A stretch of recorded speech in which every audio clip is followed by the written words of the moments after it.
Bueno, generaciones anteriores, y son varias, ¿no? De lo que se hablaba y discutía era del capitalismo, por ejemplo, era del socialismo, por ejemplo, el comunismo, se hablaba de democracia, se defendían muchas veces las dictaduras, se hablaba del imperialismo, eh, hasta se hablaba del anarquismo, pero ya eso pasó en desuso, aunque los jóvenes de ahora, especialmente en Nueva York y Los Ángeles, vuelven a hablar de anarquismo y además se sienten muy orgullosos de ser anarquistas, muchos de ellos. Se empieza nuevamente a hablar de la masonería y eso sí, se habla de liberalismo, eso quedó el liberalismo, pero sobre todo lo que está de moda es la discusión entre globalismo, globalización, nuevo orden mundial, todas esas cosas. Y yo quisiera hablar con Antonio de la Cruz, que vive en el centro mismo del imperialismo, que es Washington. Es senior asociado del programa de las Américas, es economista, es analista, para que no solamente nos hable qué demonios pasa con Padrino, ¿no? Si está agarrando más poder, si está agarrando menos poder, porque hay dos versiones diferentes, y que es globalismo, que es diferente a globalización. El globalismo está apoyado exactamente por las izquierdas y toda esta gente, y la globalización es más bien lo que se vive y el desarrollo de Occidente. Pero bien, vamos a ver qué nos dice. Bienvenido, Antonio. Muchas gracias, Napoleón, a tu programa. Fíjate. Empezamos con globalismo, ¿verdad? Entonces, ¿cómo surge el globalismo, ¿no? Entonces tendríamos que ubicarnos a principios del siglo pasado para no ir tan lejos, no ir al Estado, cuando se crea el Estado-Nación, ¿verdad? Con lo de Westfalia, ¿verdad? El Tratado de Westfalia en Europa en el 1648, pero vámonos más cerca, vámonos al siglo pasado. Es decir, el nacimiento de las naciones, porque en la historia de la humanidad, el nacimiento de las naciones es muy reciente. Viene del siglo XVIII, finales del siglo XVIII. Correcto. Hasta entonces no existían eso de naciones. Del Estado-Nación, correcto. Ese concepto no existía. Entonces, ¿qué ocurre? Veamos qué pasa. Entonces tenemos, aquí vamos a usar categorías en la parte social, en la parte económica, en la parte política, ¿verdad? Entonces vemos qué ocurre. Vámonos a la parte de la revolución industrial, ¿verdad? Que crea un mundo donde se transforma y surge precisamente ahí la teoría del marxismo, porque surge una clase que es la clase proletaria, la clase trabajadora, y está el famoso manifiesto comunista de 1848, donde el proletariado es importante, ¿verdad? Es la clase que es llamada a pelear contra el capital, contra el capitalismo. Y vemos cómo esa lucha se establece, ¿verdad? Unos paradigmas para luchar contra la inequidad, contra la opresión, básicamente, es una gran de las tesis que sostiene. Entonces, genera... Para ir adelantando rápidamente, para llegar al presente, que es lo que quiere saber la gente, qué es lo que está pasando y qué va a pasar con Venezuela y dónde está ubicado Venezuela en este momento o la narcodictadura.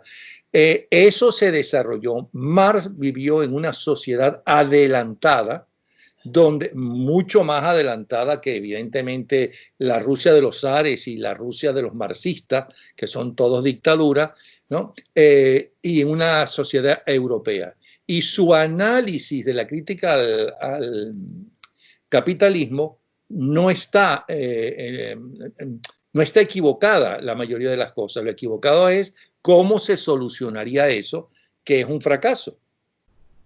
Ok, entonces en esa lucha contra el capitalismo, estas clases sociales, ¿verdad?, del proletario, enfrentan y se crean los sindicatos, ¿verdad?, que son los que van a demandar las condiciones, y vemos dos guerras. Bueno, vemos la Primera Guerra Mundial y la Segunda Guerra Mundial, 1914, 1935, y se crea después de la Segunda Guerra Mundial un nuevo orden también, donde surge la Unión Soviética en ese momento, en 1917, que abandera, se apropia de esta bandera del comunismo, usando el marxismo como concepto, y el mundo europeo que queda liberado por la alianza de Estados Unidos, Inglaterra, Reino Unido y Europa, ¿verdad?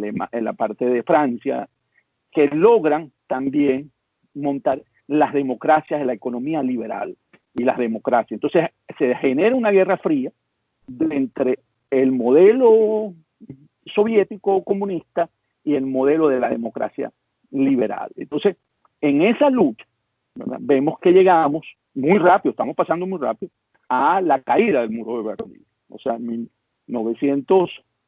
1989, con Reagan en la presidencia y Margaret Thatcher aquí en Estados Unidos, Margaret Thatcher en el Reino Unido, y el Papa Juan Pablo II, que es clave aquí también meter al Papa, logran, y Gorbachev, ¿verdad? Aquella famosa frase de Reagan, tumba esa pared y logra, y el mundo comunista en ese momento cae. O sea que el modelo de esa felicidad y esa búsqueda por la igualdad, que básicamente el concepto, porque en el capitalismo hay las desigualdades, una de las cosas que subsiste, no funciona. Pero no funciona no por las igualdades, no funciona porque no hay libertad, porque en el capitalismo la libertad es un elemento importante, ¿verdad? El Estado de Derecho. En la democracia, estoy hablando en la democracia, perdón, en la democracia, la libertad es un elemento muy importante. Pero yo creo, no sé si tú estarás de acuerdo conmigo, que el comunismo no funciona por algo fundamental, que es antinatural, antihumano. ¿Por qué digo esto? Porque si fuera natural que todos somos iguales o deberíamos ser iguales, para empezar no existirían los deportes, porque los deportes es una lucha de igualdad y exactamente el desarrollo del capitalismo se debe justamente al enfrentamiento que hay, ¿no? Para yo ganar más que tú, para yo adelantarme tú, para yo ofrecer mi producto mejor que el tuyo o darle y tener investigadores para seguir haciendo otros productos o mejorar el mío, pero no porque yo te ame a mis compradores necesariamente, sino porque tú puedes acabar conmigo si no me adelanto y no peleo mi espacio, ¿me explico? Y es por eso que justamente en los países capitalistas democráticos es que se han hecho los grandes inventos y han salido los grandes científicos en estos últimos, en el siglo XX, incluyendo ahí meto a los alemanes que trabajaban para Hitler. Correcto. Porque tenemos que el Estado no te coarta la libertad. Tú eres un hombre creador, tú tienes la libertad de poder, como lo ha dicho, producir, crear las ideas y los productos que tú consideres y que puedas hacer y desarrolles y puedas patentar, porque a través de las patentes tú tendrás un beneficio. Y entonces esa libertad en los estados democráticos es lo que no ves en los estados comunistas, no lo ves en China hoy en día, que mantiene esa estructura, ¿verdad? Del Partido Central es capitalista en la economía, pero una economía de Estado, pero en lo político es una dictadura. Entonces la dictadura no te dan esa posibilidad de crear. Entonces tenemos que eso básicamente lo que al final, más que el bienestar económico que sí se vivió en la Unión Soviética, ¿verdad? La situación de que no tenían la misma prosperidad que tenía Occidente, no gozaba porque todo es centralizado, todo lo maneja el aparato del Estado. La prensa está controlada por el Estado, todo lo controla el Estado. Entonces el hombre en ese momento es captivo de sí mismo y no puede desarrollar todas sus potencialidades. Entonces, ¿qué tenemos? Y vamos, perdón, a la práctica. Vamos a hacer un ABC para que la gente está acostumbrada a escuchar la otra información, porque la otra información se da mucho mejor y mucho más fácil y lleva por lo menos siglo y medio, ¿no? Metiéndosela a la gente todos los días a toda hora. Dos ejemplos concretos.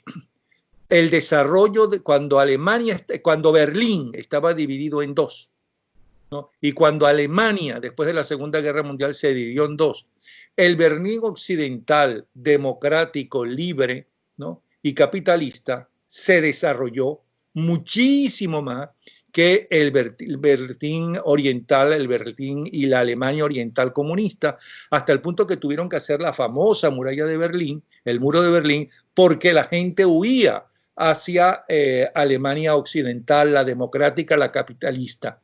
Lo mismo podemos decir de Cuba, de Cuba de los años 60 hasta hoy, comparado con una isla, es verdad, que es una dependencia en parte norteamericana, es verdad, que está muy corrompida la dirigencia política, es verdad, pero hay una enorme diferencia entre vivir en Puerto Rico y vivir en Cuba. Entre vivir... Ajá, dime. Y el otro ejemplo que podemos dar, que es vivo, es la Corea del Norte y la Corea del Sur. La Venezuela de la llamada Cuarta República y la Venezuela de la llamada Revolución Bolivariana.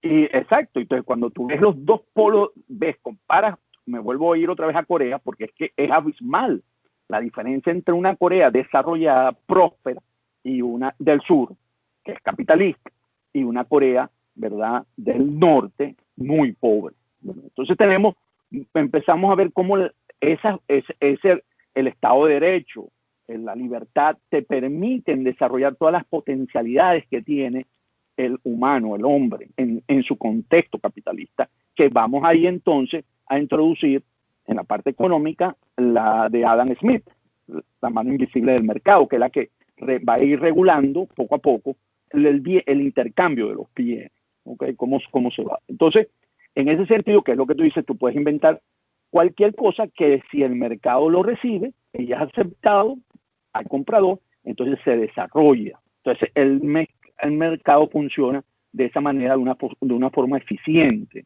en términos de los recursos. Entonces, cuando llegamos y cae la Unión Soviética, entonces el comunismo se ve sin banderas que sostener y la lucha, porque las economías tornan hacia un capitalismo, ¿verdad? Unos capitalismos de Estado. Lo vemos en China, básicamente, lo vemos en Vietnam, cuando vencen a los propios americanos, ¿verdad?, en la guerra de Vietnam, y ellos convierten también su economía en una economía capitalista.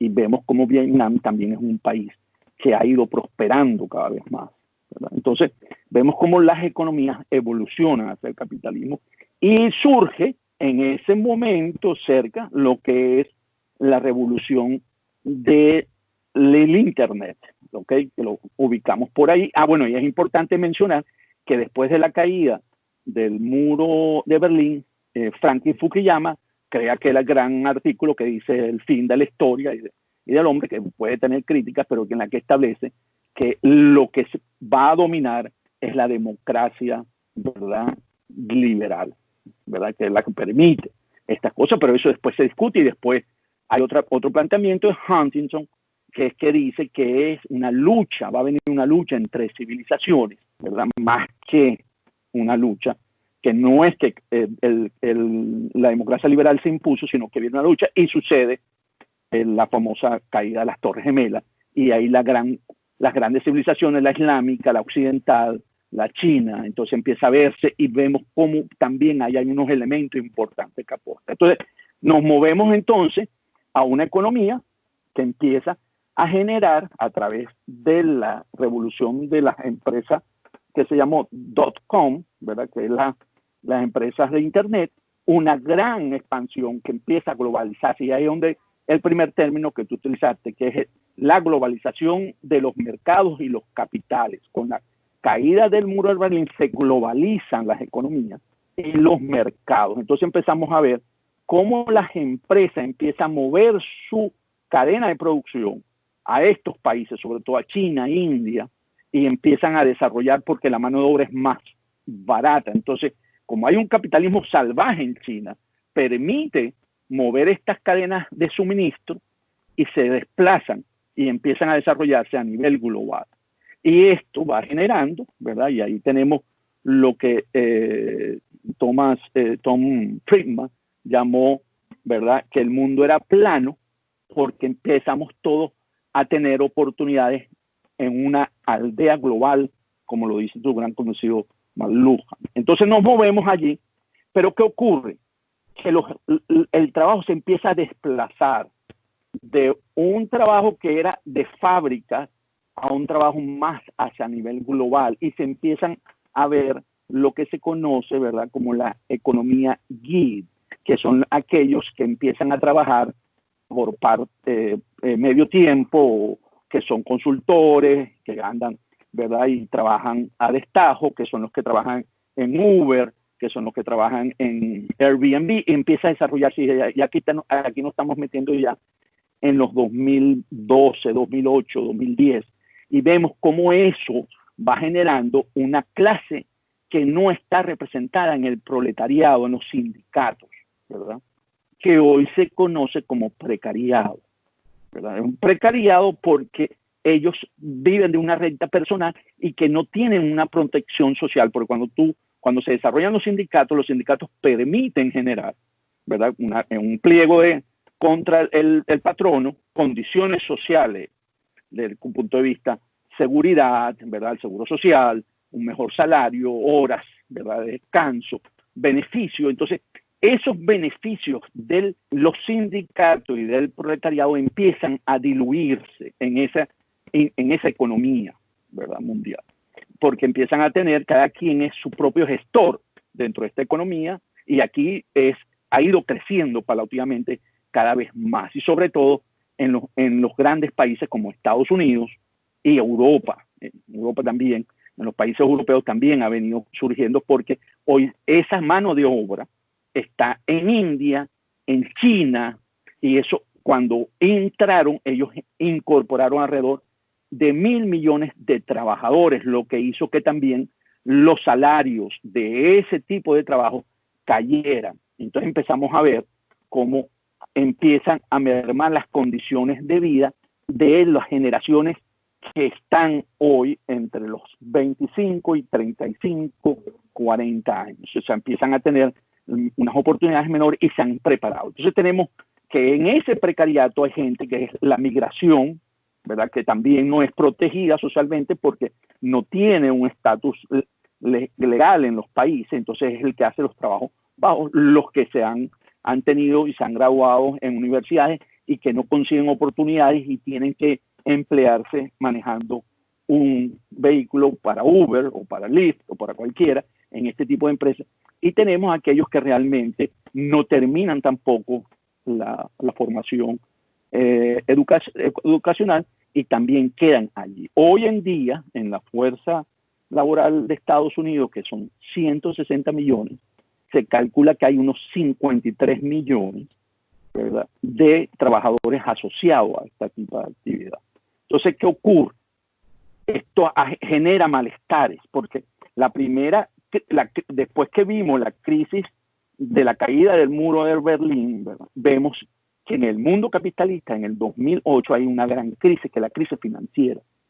En esa crisis financiera, que fue la burbuja inmobiliaria, generó una serie de familias que estaban en los sectores no solventes, ¿verdad?, en términos de ingresos, que perdieron las viviendas, porque recordemos que eso fue un proceso que se genera producto de que se hicieron paquetes de préstamos con acreedores que no tenían un buen crédito, que cuando dejaron de pagar, y eso se montó y explotó, que se llamó la burbuja financiera en ese momento, inmobiliaria, pero entonces generó, y esa es una de las primeras impactos que tiene la globalización, porque impactó al mercado europeo y a los Estados Unidos. Ahí los bancos centrales y el Tesoro, el Ministerio de Economía y Finanzas, la manera como lo pudieron solventar fue inyectándole mucho dinero a la economía, que se llamó la tesis que se llama quantity easing, o sea, que es inyectarle dinero, y eso lo pueden hacer básicamente muy pocos países, Estados Unidos uno, el Reino Unido, Europa puede hacerlo a través del Banco Central Europeo, porque ellos tienen respaldo pulmón para evitar que pueda causar una inflación y no ir a la época cuando tuvimos la gran crisis en el 33, ¿verdad?, que se generó una gran crisis, una gran pobreza, pero ha aguantado la economía mundial y eso ha permitido amortiguar esa crisis. Esa es la primera crisis que, si la queremos ver, fue como una gran pandemia, pero en la parte financiera. Entonces, ¿qué ocurre? Ahí vemos vimos todos aquellos movimientos en 2008, Occupy Wall Street, ¿verdad? Que hubo manifestaciones y fue fuerte, pero que el presidente en ese momento era Barack Obama en los Estados Unidos. Y Barack Obama es reconocido como uno de los primeros presidentes del globalismo, porque él abre toda una serie de relaciones con Irán, ¿verdad? Con la parte iraní, con la parte del mismo mundo con la multilateral, donde empieza a fortalecer, porque en el globalismo lo que funciona es que el mundo va a ser regido por las multilaterales. Y en esa estrategia de posicionamiento que perdió, vamos a llamarlo así, el comunismo, después de la caída del muro de Berlín, se va refugiando en estos multilaterales y va tomando posicionamiento, y empezamos a ver que las multilaterales se van volviendo cada vez más hacia una tendencia del globalismo. Y por eso Trump la enfrenta con mucha fuerza, porque en ese sentido Trump representa más el Estado-nación, la parte nacional, ante el dominio que ha venido surgiendo por el globalismo. ¿Okay? Mientras, por cierto, el globalismo está apoyado por la izquierda, está apoyado por los radicales de todo tipo, están unidos a eso. Ahora, yo creo que es importante decir a la gente que lo que tú estás diciendo es fundamentalmente importante discutirlo, porque las naciones desaparecen, porque los imperios desaparecen, porque los sistemas están cambiando todo el tiempo. Y que la época que hemos vivido y que ahora está en una nueva crisis, porque cada tanto tiempo hay crisis, ¿okay? Es la época de mayor democracia y progreso a nivel mundial. Y que si Venezuela está en la situación en que está justamente, es porque ha vivido un retroceso terrible y puede desaparecer. Aquí no vengan con el cuento de que nosotros no somos Cuba. Nosotros no somos Yugoslavia. Sí, nosotros podemos quedar como Yugoslavia, que desapareció. Nosotros no somos Líbano. Sí, nosotros éramos como el Líbano. El Líbano era comparado con la Francia de su localización geográfica, ¿no? Era un país, era una perla, era una maravilla, y acabaron con ella. Venezuela se puede dividir y puede desaparecer. Por eso es importante conocer qué está pasando en el mundo y escuchar lo que este señor nos está diciendo. Sigue, por favor. Entonces, ¿qué tenemos? Con ese enfoque, ¿verdad? En donde el Estado-nación está amenazado, ¿verdad? En ese sentido, porque, bueno, evoluciona y está planteado de que hay una crisis, está luchando el globalismo que busca, porque ¿qué causas tomó en ese momento la izquierda? Vamos a llamarla así, yo no quisiera llamarla izquierda, pero bueno, la izquierda. La tomó fue la lucha de, ¿cómo se llama? Los LTV, la lucha de la parte del cambio climático, o sea, buscó causas, porque ya ofrecer la felicidad de la igualdad no funcionó. Entonces empezó a trabajar sobre causas que permitían unir a la población para seguir enfrentando el modelo que representa la democracia liberal en términos de el Estado de Derecho, la libertad, que es muy importante, ¿verdad? La propiedad privada. Entonces, porque había que ir debilitando. Y en este momento, ¿verdad? Después de la salida de Obama de la presidencia, que llega Donald Trump y que enfrenta en ese sentido a China, porque el modelo iba como las compañías transnacionales se trasladaron a China a hacer la producción, ¿verdad? La cadena de suministro. Entonces China, con una política también de hegemonía hacia el dominio mundial, empezó a consolidar su proyecto económico y político. Y ha venido avanzando después de aquella famosa frase de Deng Xiaoping: no importa que el gato sea negro con tal de que case el ratón. No importa el color del gato con tal de que case el ratón. Entonces, en un pragmatismo, un realismo político, entonces se mueve y empieza a diseñar un modelo hegemónico que hoy está presentado a nivel mundial y que enfrenta, aunque lo diga, que no va a confrontar en este momento a los Estados Unidos, a la final generalmente la potencia emergente y la que está en hegemonía van y se enfrentan por el dominio final. Entonces tenemos también detrás de esto una lucha hegemónica por el dominio de los modelos. Entonces, ¿qué tenemos?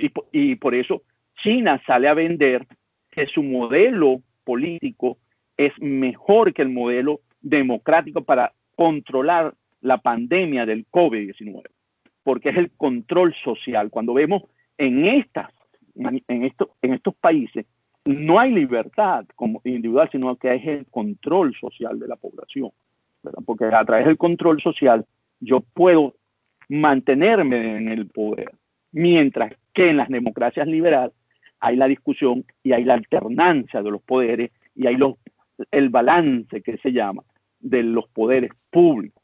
Y un hecho importante que ocurrió recientemente, que hay que mostrar, porque a veces se dice que Donald Trump quiere ser un rey, sí, que podrá quererlo, pero no lo puede ejecutar, porque acaba de aprobar en la Corte Suprema de los Estados Unidos que él tiene que entregar sus estados financieros. No lo hará, no habrá tiempo para hacerlo, entregarlo en este momento, pero después que termine este proceso electoral en noviembre del próximo año, va a tener que entregarle los estados financieros al fiscal de Nueva York, porque en Estados Unidos el hombre es igual ante la ley, cualquiera. Entonces, esos son conceptos importantes que hay que manejar en lo que estamos hoy en día, en la lucha que está planteada. Entonces, ¿qué ocurre? Entonces, en este término, entonces tenemos una clase que es el precariado, que es lo que ha manifestado fuertemente en los Estados Unidos con la causa de el afrodescendiente, pero nosotros los venezolanos llamamos negros, ¿verdad? Porque para nosotros el negro no es un concepto discriminante, de discriminación, es un concepto, hasta uno le dice entre juego uno a otro, mira mi negrito, cómo está la cosa, y eso no es. Entonces, hay el Life Black Matter, que importa la vida del negro, es básicamente, está acompañada por esta, no es una clase todavía, pero por el precariado, porque está insatisfecho, es una manera de protestar contra esa lucha de desigualdad y se encuentra en ese camino. Y aquí entonces vemos, ¿verdad? Porque ¿qué ocurre? Y aquí entra dentro de este mundo que estamos describiendo de la información y de la web, de la internet, es que el mundo ha ido evolucionando a la realidad virtual. Y entonces entramos en un campo donde cada uno de nosotros, si lo queremos simbolizar, tenemos un casco virtual, donde nosotros vemos como si estuviéramos jugando juegos, ¿verdad?, en la pantalla, de que vemos realidades, nos creamos nuestras propias realidades. Y ahí surge el concepto de la posverdad, porque dentro de ese campo virtual nosotros construimos nuestra propia realidad. Y por eso están lo que se conoce como la posverdad o el fake news, porque la política hoy es más emocional que racional. Hoy la política es a través de la conexión emocional.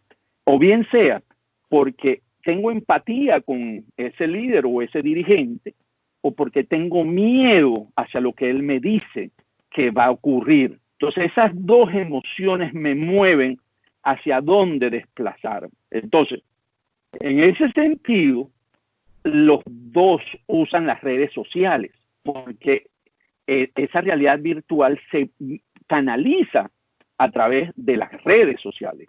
Y por eso Facebook fue tan importante en la campaña del 2016, porque cuando tú solamente consultas Facebook, tú te creas esa realidad virtual y entonces el mensaje de Trump era que él iba a reposicionar la mano de obra en Estados Unidos que se habían llevado precisamente a China y a India y a otros países. Entonces, el americano promedio sintió que eso era su necesidad y que él requería realmente volver a tener un trabajo digno y se identificó con el mensaje, hubo empatía y a la vez empatía con el presidente Trump actual.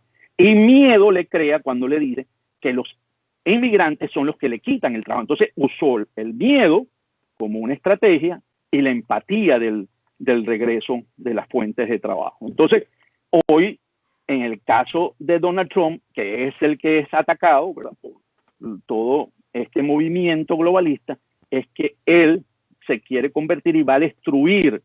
El miedo es que va a destruir la democracia norteamericana y que si él sigue 4 años más, va a convertirse en casi un dictador, porque no va a haber instituciones que lo controlen. Cosa que por eso hice la referencia de que la Corte Suprema de Justicia le hizo un dictamen y la que él no va a poder salirse de ella.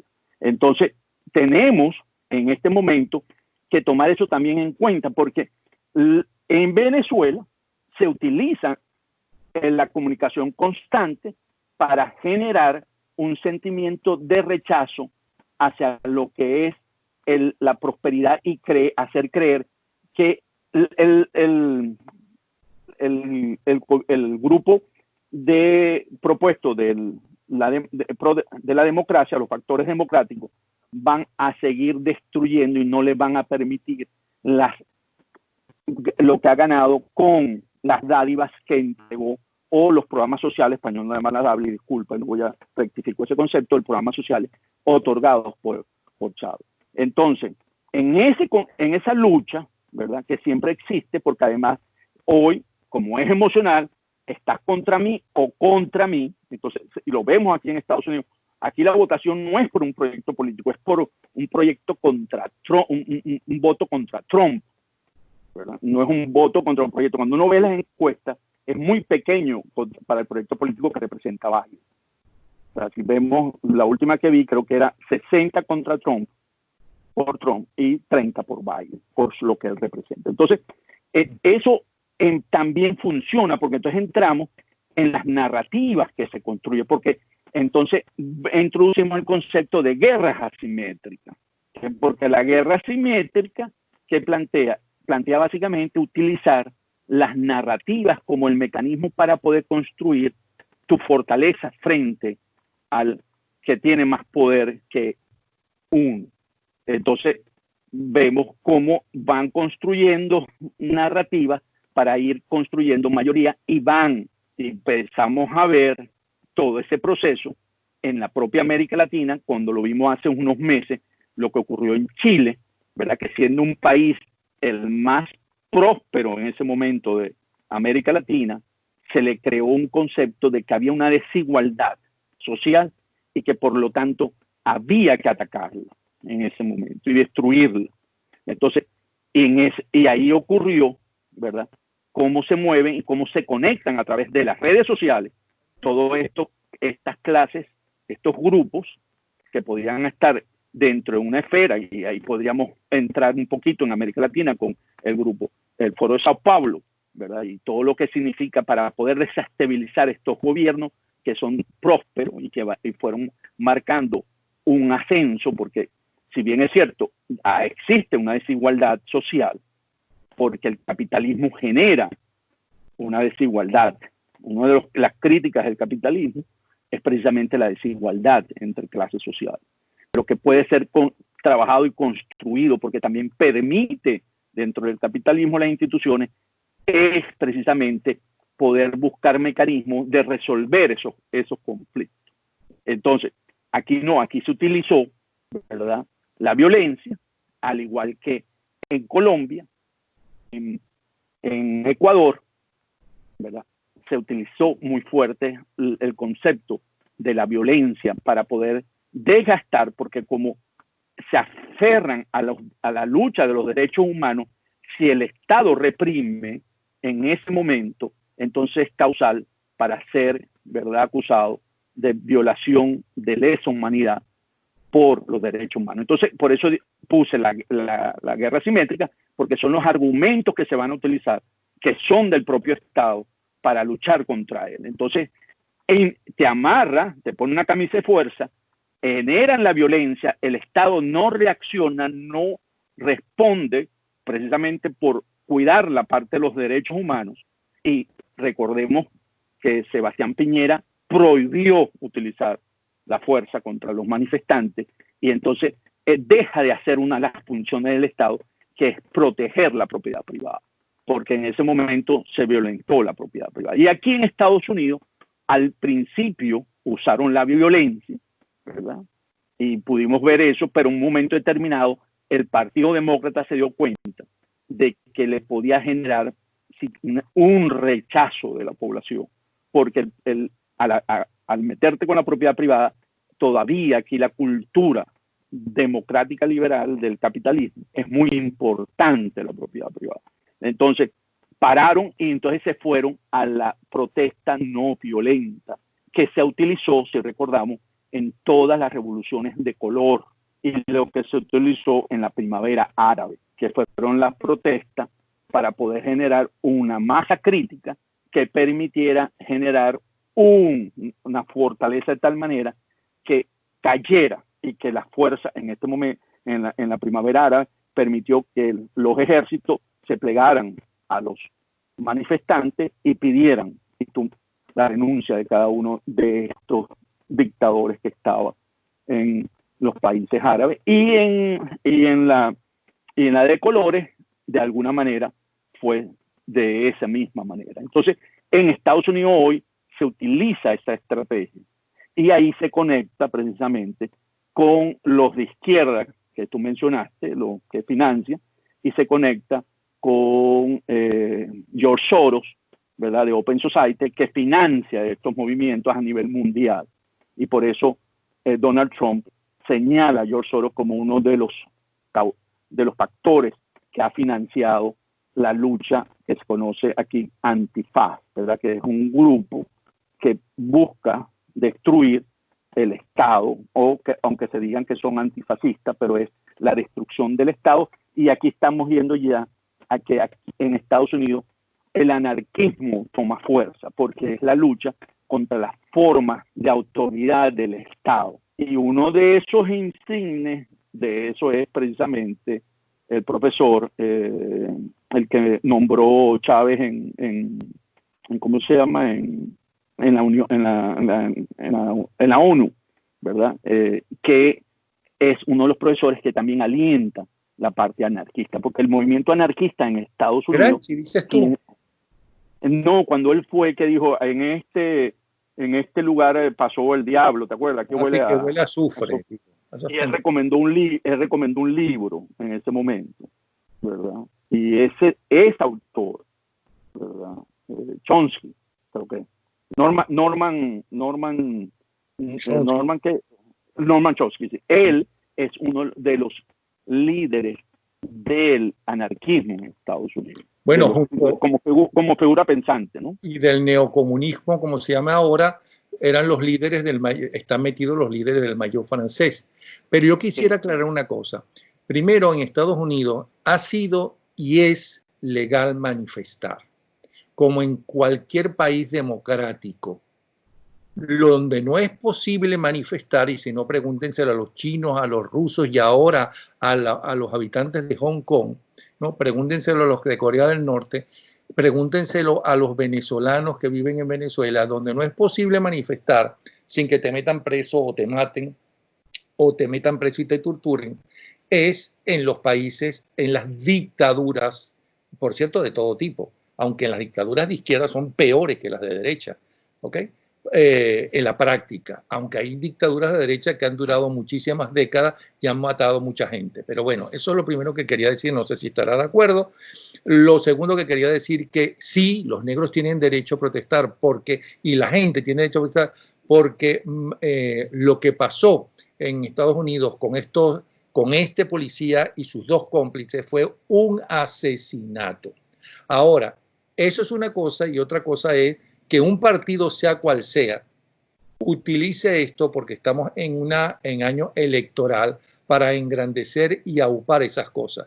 Sobre todo cosas tan absurdas como acabar con estatuas hasta de Cristóbal Colón, querer quitarle el nombre a Yale porque el primer gran financista de Yale, ¿cómo se llama? Tenía una empresa de esclavos ¿no? Cosa que hoy en día vemos horrorosa, pero que en aquella época que seguía siendo horroroso, porque los trataban como animales y además les obligaban a venir aquí, porque es que los negros no vinieron a buscar fortuna, ¿no? A los negros los trajeron como esclavos. Tienen derecho a protestar, pero eso, si van a acabar hasta con Cristóbal Colón, por la historia de Cristóbal Colón, tendrían que acabar entonces con el Partido Demócrata.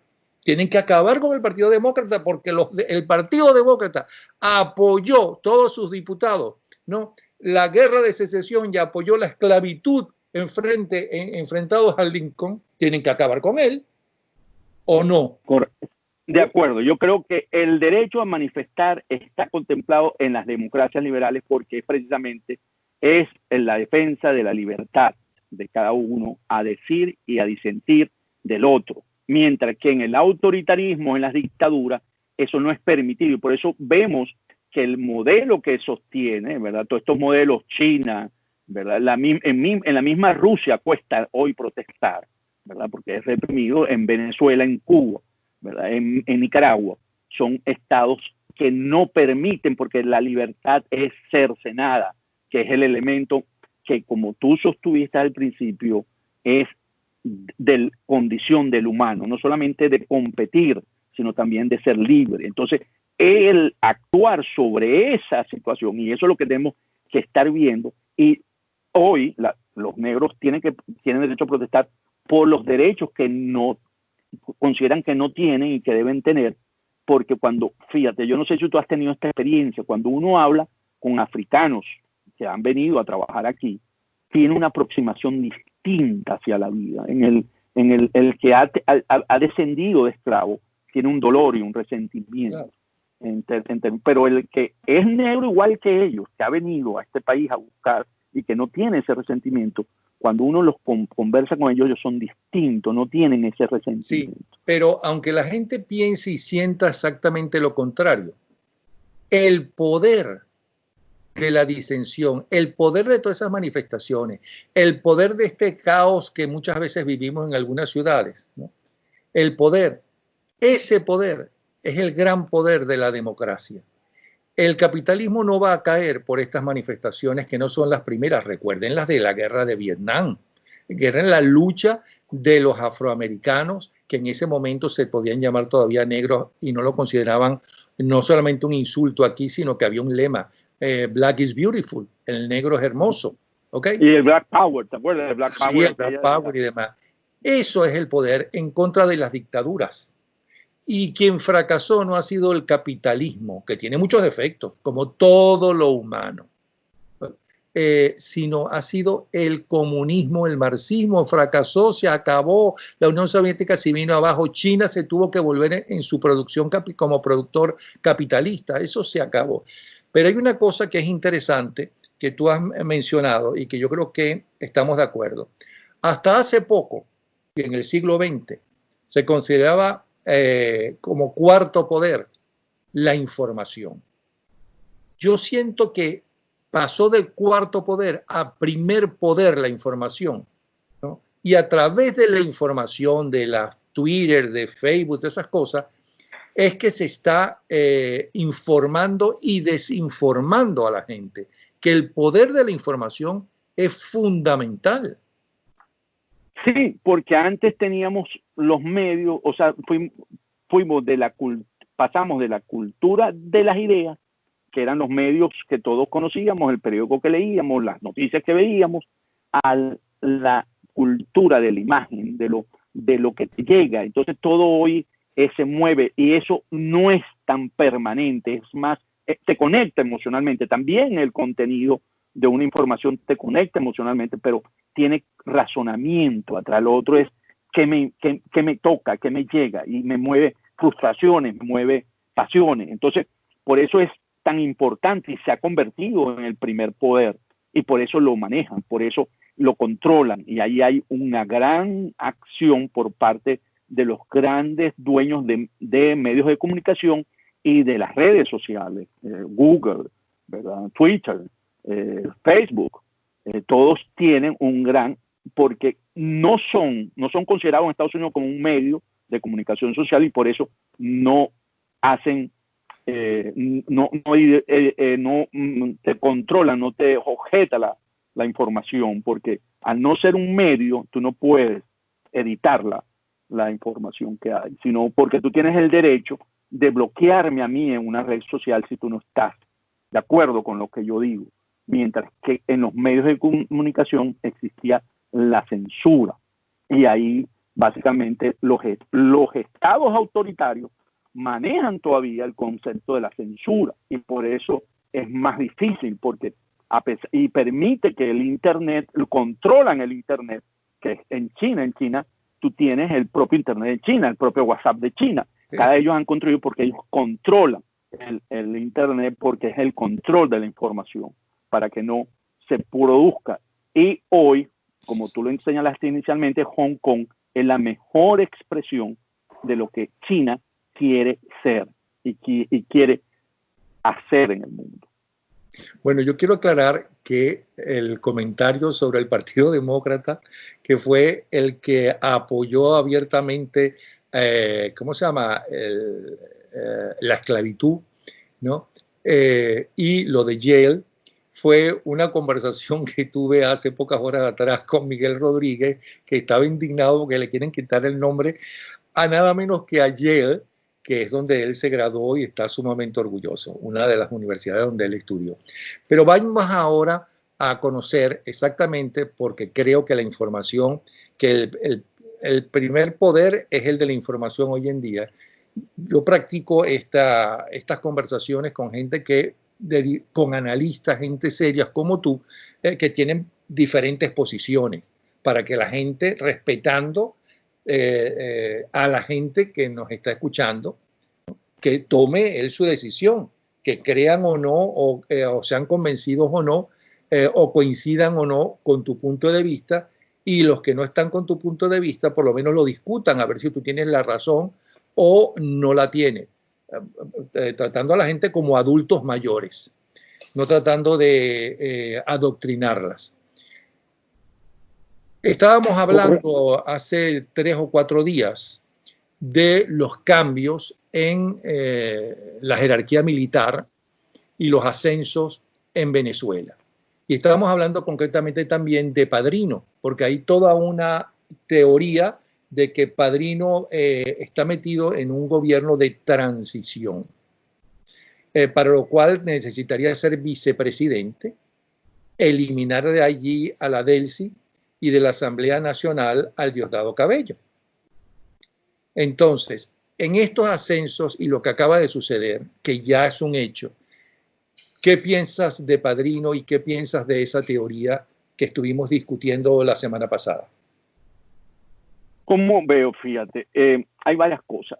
Lo primero que podríamos conversar, ¿por qué retiran? Porque una de las cosas que ayuda a Padrino a obtener hoy nuevamente esa gran oportunidad es el retiro de la promoción 1987 que pertenece Diosdado Cabello.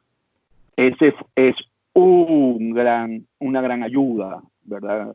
De quitar un gran obstáculo que tenía en ese sentido. Entonces la pregunta que me he hecho en esas cosas que tú dices, reflexionando para que podamos discutir, ¿por qué a Diosdado Cabello Maduro le pasa esa factura? Porque ahí hay un pase de factura, Napoleón. No puede ser que yo te retire a todos tus compañeros de promoción, que no había ocurrido en Venezuela en la gestión de Maduro.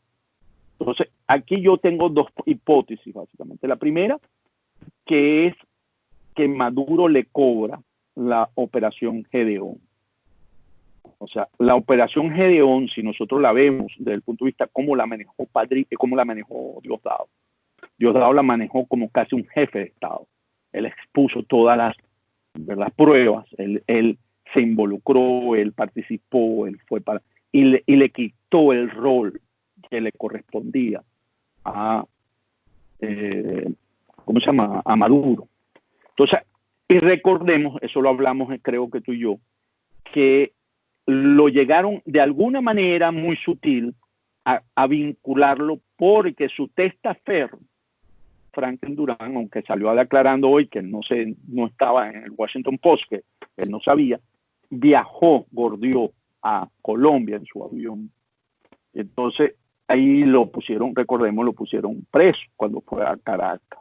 Entonces, allí pareciese que Maduro le hace sentir ¿cómo se llama? A Diosdado Cabello, que el jefe es él y que no se confunda. Y que te puedo pasar a toda tu promoción a retiro.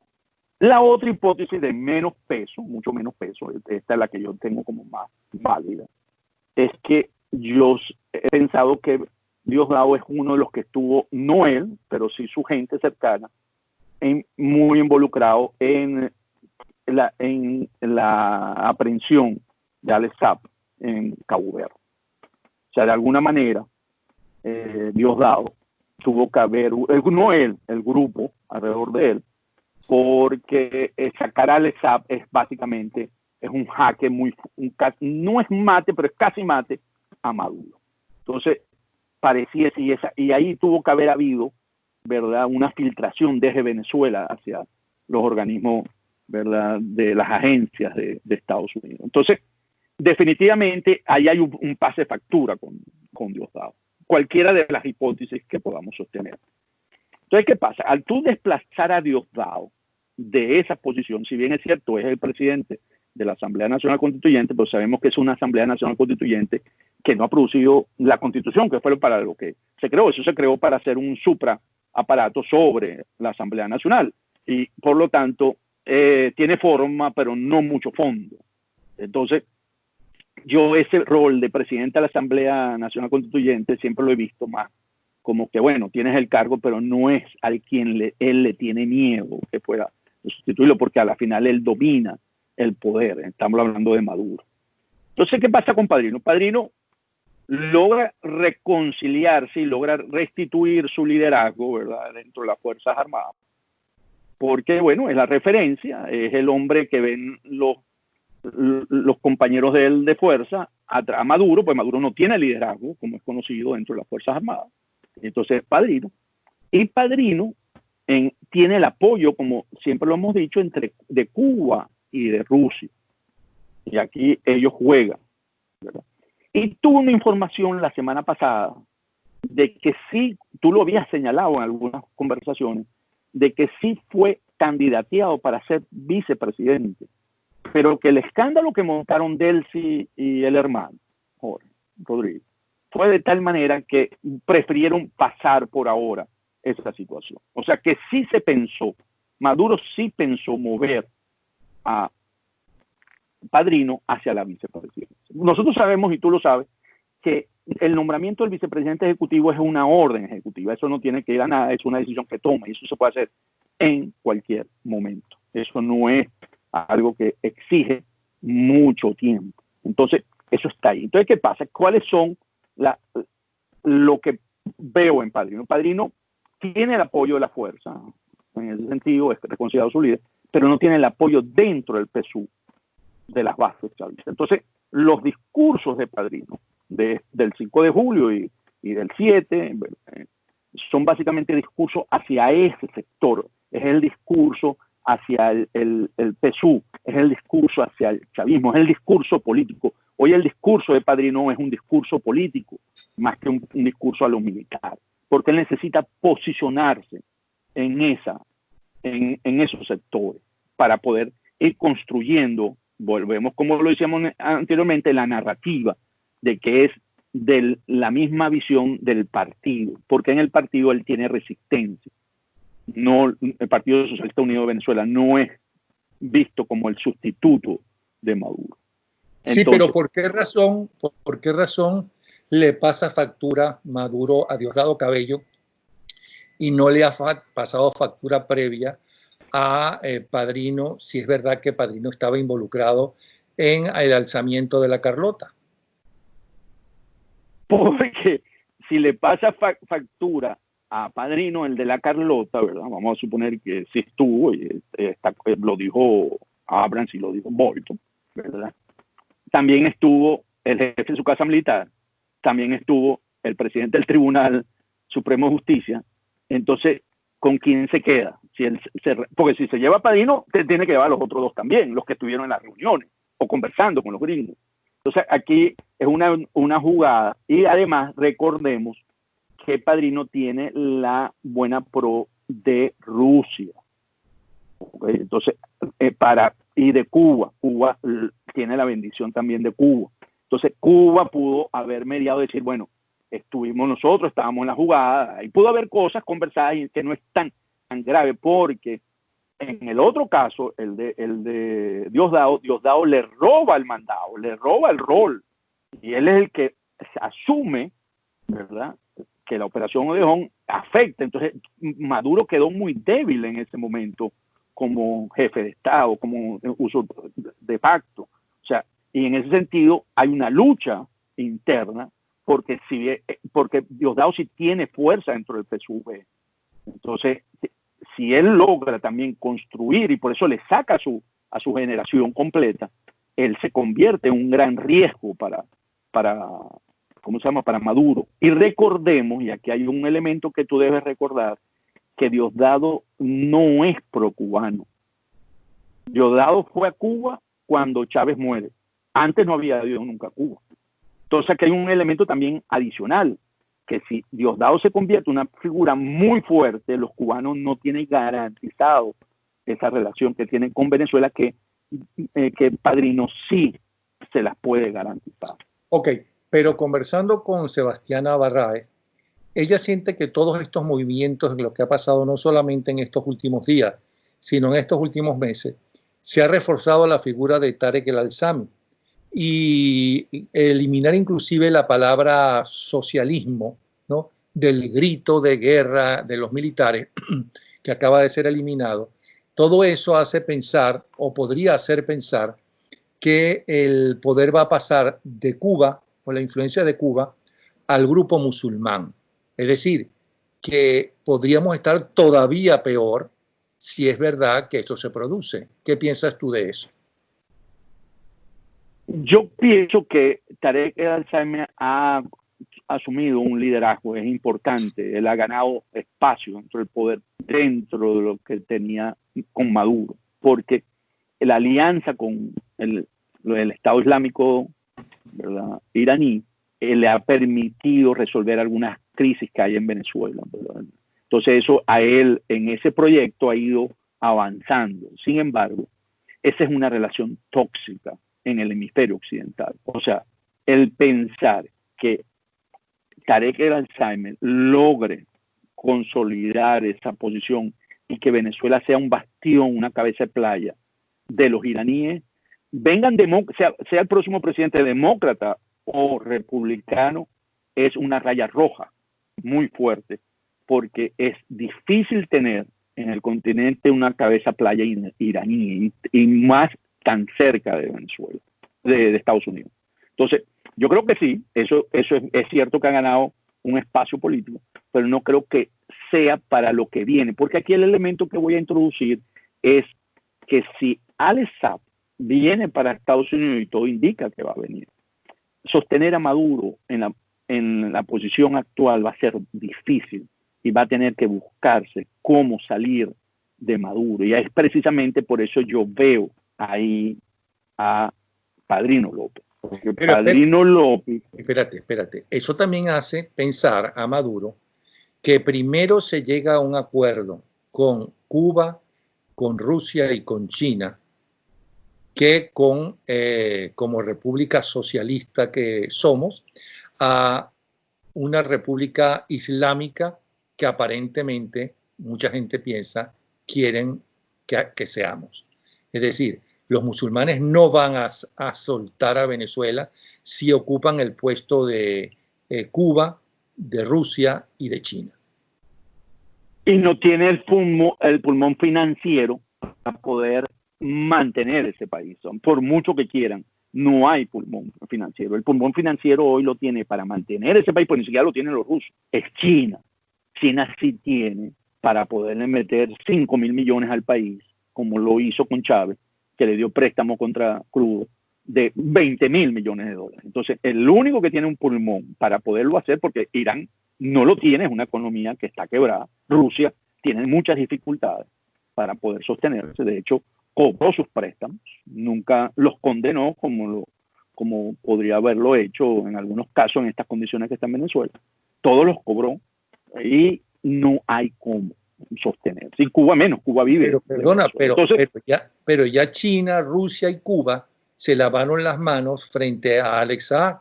No se quieren involucrar con este señor, por lo tanto, no se quieren involucrar con todo el escándalo que supuestamente va a salir cuando él empiece a cantar. ok, por eso entonces hay que buscar una solución, y ahí es donde yo digo que Cuba y Rusia van a proponerle al mismo Maduro que la mejor solución es padrino. Porque recordemos, si estuvo metido, ha tenido contacto con los Estados Unidos, a pesar de ese discurso incendiario que tiene contra la democracia, eso le puede permitir ser visto que tiene resistencia dentro del PSUV, es cierto. Pero ¿quiénes están pensando como candidato? Porque el que sería es el hombre que llevaría a Venezuela de la renuncia de Maduro a la elección presidencial. O sea, no sería el hombre de una opción a candidato a presidente. Porque los candidatos dentro del PSUV que he estado escuchando están Adán Chávez, están hablando de Héctor Rodríguez, por el 4 de febrero están hablando de Mora, Yelma Mora, y entonces esos son los nombres que están del 4F, que están sonando y ya están conversando para unos candidatos presidenciales. Hay entonces, para finalizar, porque ahí llevamos una hora y por el medio que estamos transmitiendo, la gente siempre pide media hora, etcétera. Pero está interesantísima la conversación. Con Sebastián Abarráez hicimos dos titulares. Chávez en Miraflores también ha muerto, o Chávez en Miraflores murió. Es más, ella dice que murió hace tiempo, que aunque digan Chávez vive es lo mismo que decir Bolívar vive, ¿no? Que es una frase y más nada. Y por otro lado, que la Fuerza Armada llamada bolivariana está viviendo la más grave crisis que ha vivido en su existencia. ¿Qué piensas tú de esas dos ideas, afirmaciones? Creo que Chávez tiene una conexión emocional con sectores muy bajos de la población que les entregó una cesta de comida, ¿verdad? Como tú debes recordar cuando Pérez Jiménez, que hubo un sector que se quedó conectado con Pérez Jiménez después que se fue a España, ¿verdad? Que hubo el partido perimenista y él tuvo una conexión por cierto tiempo. Claro, ya han pasado desde su muerte 7 años y todavía hay una conexión. Yo no creo que sea el proyecto que inspire a esa empresa criminal, pero sí en algunos sectores populares. Debe seguir existiendo esa conexión porque es emocional. Y las Fuerzas Armadas, sí, yo creo que es la crisis porque está metida en los grandes negocios y eso realmente parte de la moral de una Fuerza Armada. Pues las Fuerzas Armadas generalmente son monolíticas, verticales, y cuando se meten en estos negocios de narcotráfico, oro, todo esto que hacen, realmente rompe la moral. Entonces sí, debe ser una gran crisis. En ese sentido coincido con Sebastián en la parte de las Fuerzas Armadas. Bueno, y en lo militar y en lo de Miraflores también, porque estamos hablando de que Chávez murió en Miraflores. No, es correcto. O sea, que ya Miraflores no tiene nada que ver con Chávez en absoluto, es decir, que es otra cosa. ¿Algo más quieres agregar que está muy interesante, pero ya llevamos una hora? No, muchas gracias. Yo creo que por los oyentes hay que darle su espacio porque es verdad que no es fácil escuchar una hora contigo. Bueno, un abrazo, ¿sí? Okay, muy amable de tu parte por la invitación. No, gracias a ti por estar aquí. Antonio de la Cruz, senior asociado del programa de las Américas, columnista y analista. Gracias entonces, ¿sí? Gracias.